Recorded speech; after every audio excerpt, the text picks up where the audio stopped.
Our programs offer many languages. Please visit suprememastertv.com/schedule.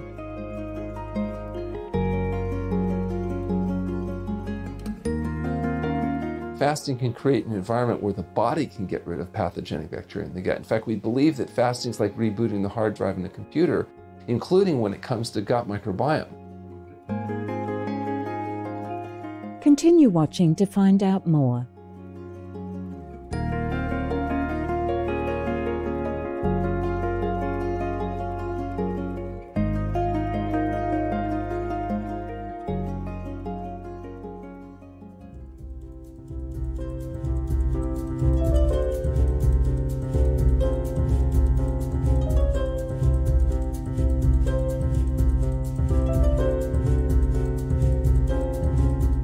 Ira Mamia Teya means today is a beautiful day in the Cook Islands Maori language, one of the official languages in the Cook Islands.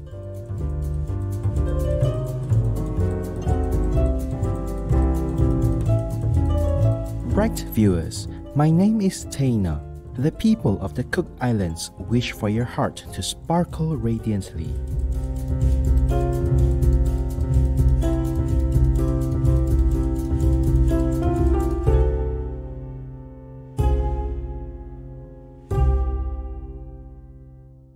Welcome to today's program, Fasting Ourselves Out of the Pleasure Trap. Dr. Alan Goldhamer, Vegan, Part 3 of 3. In our 3-part series, we are honored to feature health expert Dr. Alan Goldhamer. He is a chiropractor and has been vegan for more than 40 years.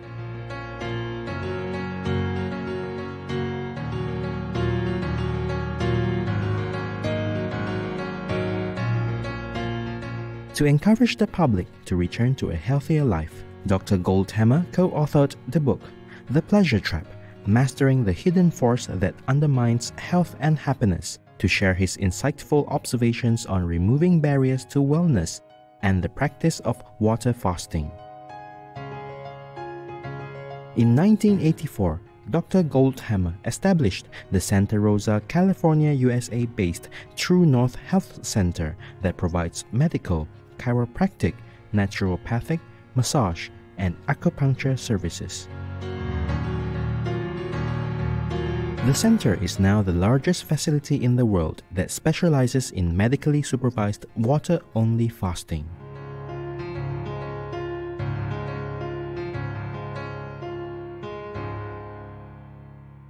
During previous episodes, Dr. Goldhamer discussed how many chronic conditions affecting us today, such as obesity, diabetes, cardiovascular disease, and autoimmune disorders, are predominantly the result of excess eating. He says the result we find it difficult to control our appetites is that we are caught in the pleasure trap.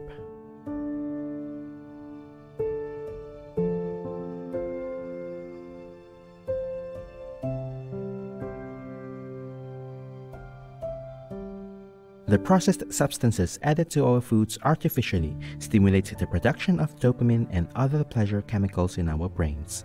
The more dopamine, the more pleasure, so it perpetuates a cycle of overconsumption. His effective method to end this cycle is through a medically supervised water fast and a vegan whole foods diet. Today, Dr. Goldhamer will continue to share his wisdom on progressing to a healthier lifestyle. We recommend that people eat a whole plant food diet, fruit, salads, steamed vegetables. So that includes things like potatoes, rice, starchy vegetables, and excluding animal foods, so meat, fish, fowl, eggs, and dairy products, and excluding the chemicals added to food in the form of salt, oil, and sugar. And we don't use oil in its fractionated form. Of course, you do need things like fat, and it comes from your whole plant foods. So your fruits, vegetables, grains, legumes, nuts, and seeds all have a certain percentage of their calories coming from fat. And it turns out you get all the fat you need from eating the diet you're designed to eat, which is a whole plant food diet. You need sodium, but all the sodium you need comes from within the vegetable-rich diet that we're eating. Skipping 1 or 2 meals in a day is easily attainable. But when it comes to truly long periods of purposely not eating, this is a different matter and requires careful guidance. People may believe that extended fasting is an enormous challenge, but as Dr. Goldhamer explains, we all fast daily while asleep. He also recommends refraining from eating at least 3 hours before going to bed, as this is beneficial for our bodies.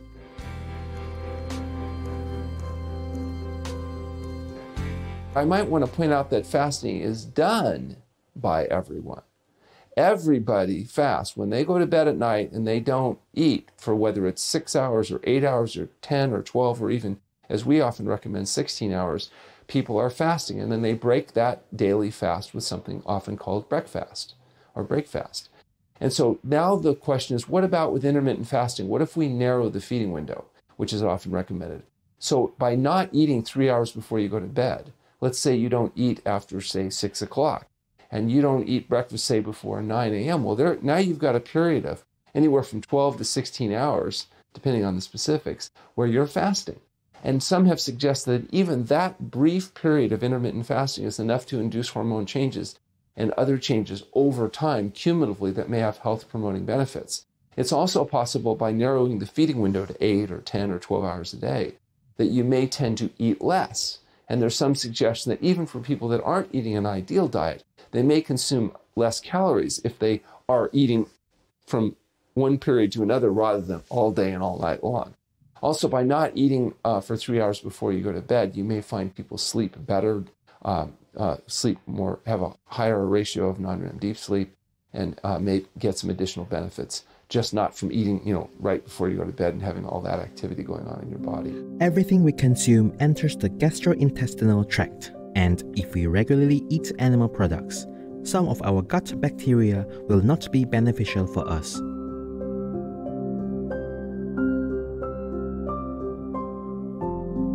A fast can reset our system and clear out bad bacteria that can cause health issues like autoimmune disorders and replace them with good bacteria if we then embrace a vegan lifestyle.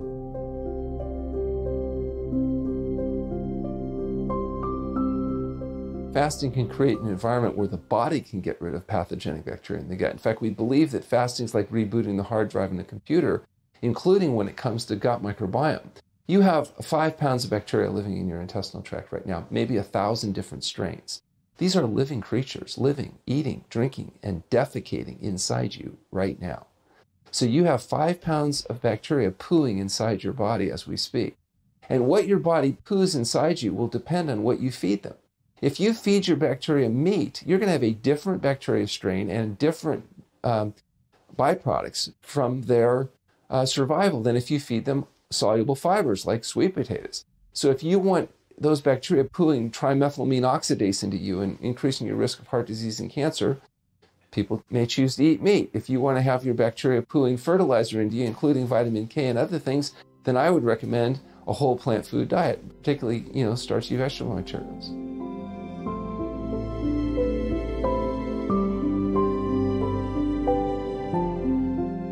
For people currently in the pleasure trap and craving unhealthy addictive substances, fasting is a positive step towards change by giving the body time to heal.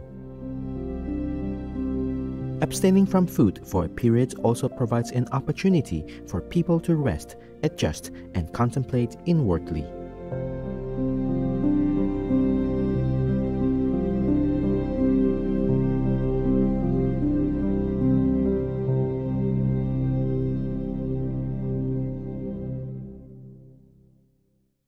The reality is that it's difficult to get people that are addicts to quit their addictions. If they're smokers, it's hard to quit smoking. Interestingly enough, by the second day of fasting, most smokers report no cravings for cigarettes.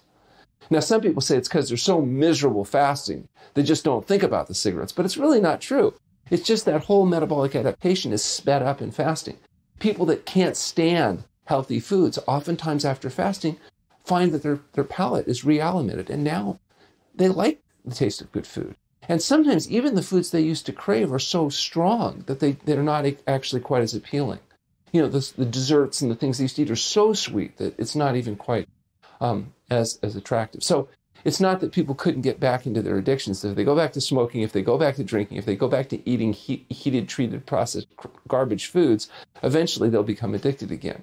But fasting can give people a chance to feel what it feels like to be healthy again, what it feels like for good foods to taste good again. So, and I think that's why virtually every religion, from the Jains to the Jews, to the Hindus, to the Muslims, to the Christians, all have traditions of fasting in their narrative. They all understand that fasting may affect how you think about yourself and the world around you. And we use it not just for emotional and spiritual and mental reasons, but also for physical benefit.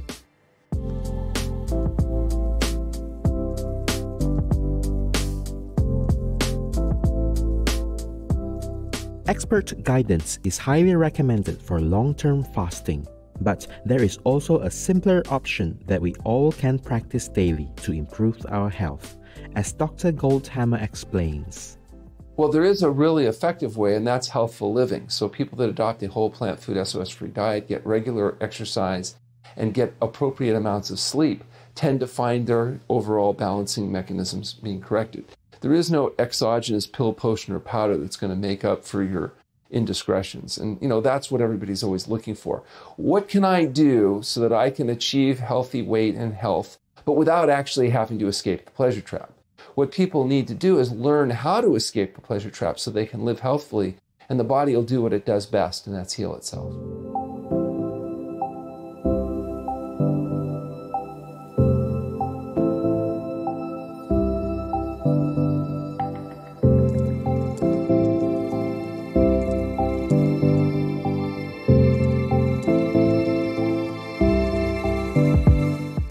We appreciate Dr. Alan Goldhamer sharing his medical expertise with us and providing practical ways to escape the pleasure trap.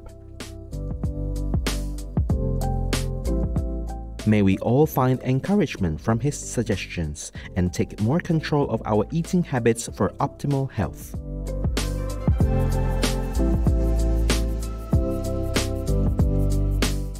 To learn more about the True North Health Center, please visit healthpromoting.com. Dr. Goldhamer's book, The Pleasure Trap, is available at amazon.com. Virtuous viewers, we are glad to have had you with us today. Up next is Buddhist Stories, The Land of Amitabha Buddha, Part 4 of 7 on Between Master and Disciples, right after noteworthy news. May your pure heart beautifully blossom like a fragrant flower.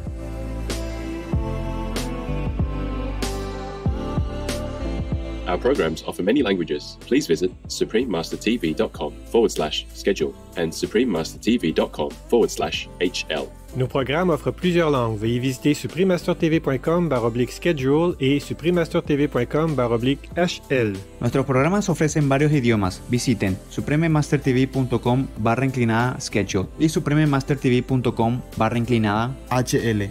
รายการของเรามีให้หลายภาษาโปรดดู suprememastertv.com/schedule และ suprememastertv.com/HL